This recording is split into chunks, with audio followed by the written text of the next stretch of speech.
what about the argument that since the president has taken office that there hasn't been a strong turnaround? For instance, you have said repeatedly that we're in much better shape than we were when President Obama took office. But the facts are very difficult, perhaps, for the Democratic Party, and that is this, that unemployment was at 7.3% when he took office. Now it's at 9.1%. Unemployment up 25%.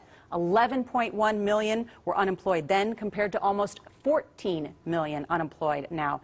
And 13.5 million more people are on food stamps today. How are we in, quote-unquote, much better shape, as you argue? Well, President Obama inherited a huge problem, the worst recession that we've had since the Great Depression, created by the policies, the failed policies of the previous Republican administration, where we went from a record surplus to a record deficit.